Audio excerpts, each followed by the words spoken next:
नोंथांमोनजोंथ' आङो अपारेशन सिन्दुरनि समाव अपारेशन सिन्दुरनि गोबां भिडिअ लाबोदों आरो इजराइल आरो इराननि दावहा जाबाय थानायाव इजराइल आरो इराननि सोमोन्दै लाबाय थादों साइन्सनि भिडिअ टेक्न'लजिनि भिडिअ बा गुबुन बेबायदि गुबुन रोखोमनि बर' पलिटिक्सनि भिडिअ बिनि सायावथ' भिडिअखौनो लाबोआखै नोंथांमोनजों ओरैनो आंनि गोसोनि साननायखौ फंनैसो शेयार खालामनो बे भिडिअखौ लाबोबाय आङो मेजिक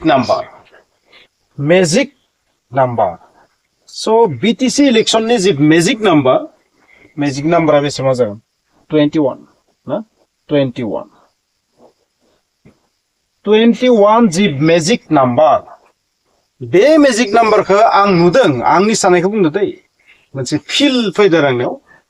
बे फिल फैनाया गोरोन्थि जानांगौ पलिटिक्सआ जेबो माने फिक्स खालामनाय बुस्थु नङा नालाय माने आं नुनो मोनदों थारैनो जि थासारि नुदों दा UPPL आसो मोननो हागौ आरो बे मेजिक नाम्बारखौ UPPL आ मोननो हागौ मा आधाराव बुंदों होनबा जेबो आधार गैया जास्ट गोसोनि साननायखौ आं नोंथांनो बुंदों जेबो बिखौ माबा मोनसे खालामनानै आं नायाखै मा सार्भे खालामनानै नायाखै नङा होमबा इलेक्सन जानायनि सिगां गोबां सार्भे खालामो ना पार्टिफोरा निजा सार्भे खालामो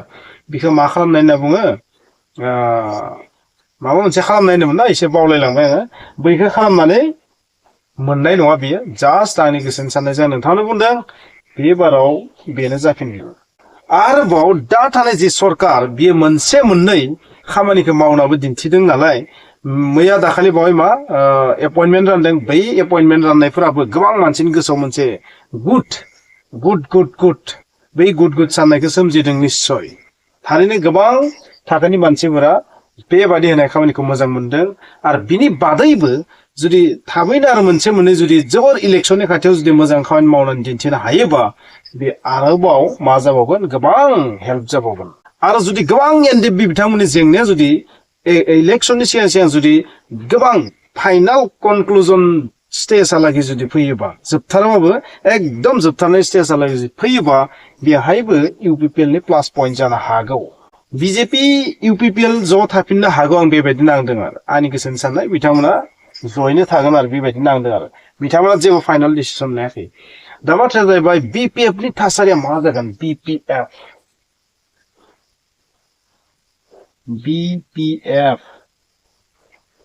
बे BPF नि थासारिया जोबोर गाज्रि जानो थांगासिनो दं नामा नोंथांमोननि बादिब्ला BPF ना UPPL माय देरहागोन नोंथांनि आइडियाखौ बुं नोंथाङा बेखौ सान जे सोरनो भट होयोबा नोंथाङा लाब जागोन BTR लाब जागोन बरलेण्डआ लाब जागोन बर' जातिया लाब जागोन बर्तमानाव सोर लिडारा बर' जातिनि थाखाय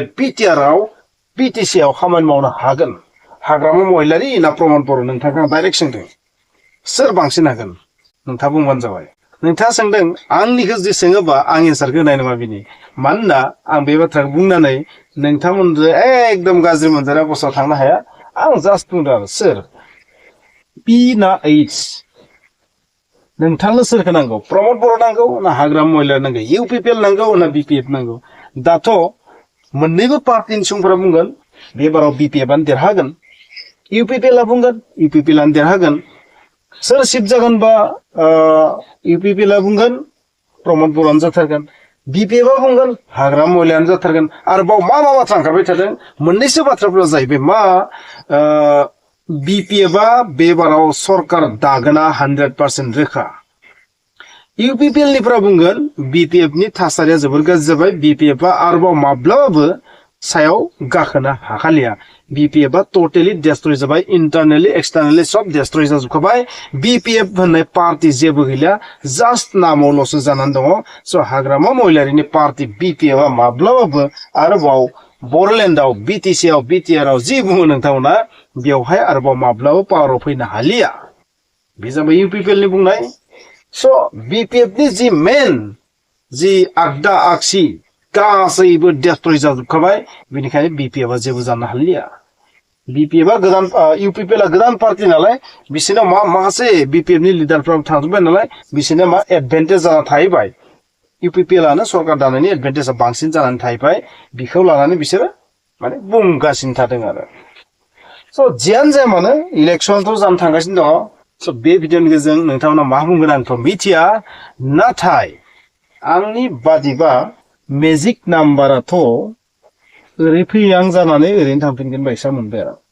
बेबायदिनो नांदों आरो नोंथांमोननि बादिब्ला सोर सरकार दायोब्ला बर' जातिनि थाखाय खामानि मावगोन बा मावनो हागोन मावगोनाथ' सबबो मावगोन खिन्थु मावनो हागोन सोरहा बेसेबां केपाबिलिटि दं बेखौबो साननांगोन केन्डिडेटआ माबायदि सोर केन्डिडेटआ बांसिन खामानि मावनांगोन बेखौबो साननायनि सम जाबाय बेनिखायनो नोंथाङा मा सानो मिस्टार H मिस्टार P हु इज बेटार बेखौ नोंथांमोना सायख'दो भट होदो भटनि टाइम जाबाय जियानो जाया मानो जोंनि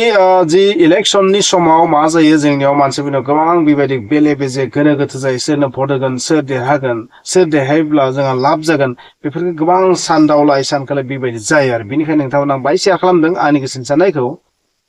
माने बाङाय ओरैहाय बांसिन धाल जादों आरो मानसिफ्रा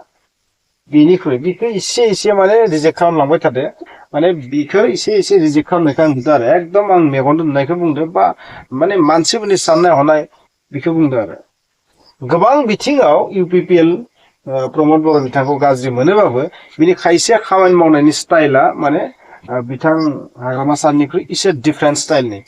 थाबनो रिजाल्टखौ श' खालामो एक्सपार्ट UPPLआ नाथाय हाग्रामा महिलारिया माबा मोनसे खामानि मावोमोनबाबो बिनि खामानि मावनाया माने मोगथाङाव फैयामोन आरो सिगांनि समफोराव आरो नाथाय बिथांमोननिया थारमाने बेखौ पाब्लिसिटि खालामनायाव जोबोद टेलेन्ट स' पाब्लिसिटिया बिराद इम्पर्टेन्ट बुस्थु स' पाब्लिसिटिनि बिथिङाव बे मोनसे पार्टिया क्रस नाथाय बे मोनसे सुपार आरो बिथाङा पाब्लिसिटियाव क्रस बिथाङा सुपार स' पाब्लिसिटिनि दारैबो मा जानो हायो भटआ फैनो हायो नोंथाङा माबा मोनसे खामानि मावदों बिनि 30-40% मोगथाङाव स्रा बिबार बारसानाय बायदि नुथारनांगोन ना बेबायदि नुयोबासो मा जागोन मानसिफोरा भट होगोन बुजिबाय नोंथांमोना आं मा बुंनो नागिरदों आंनि बुंनाय बाथ्राया जेबो सोरखौबा माबा मोनसे इंगित होदों ओरै बुङाखै जास्ट आंनि गोसोनि साननायखौ आं शेयार खालामदों नोंथांमोनजों दावहानिल' भिडिअ लाबोबाय थादों बेनिखायनो दिनै एसे डिफारेन्ट टाइपनि बाथ्रा बुंबाय बेवहाय जेबो सार्भे खालामनानै बाथ्रा बुङाखै जास्ट गोसोनि साननायखौ शेयार खालामदों नोंथांमोना बुजिदोंबा लाइक शेयार कमेन्ट खालामबानो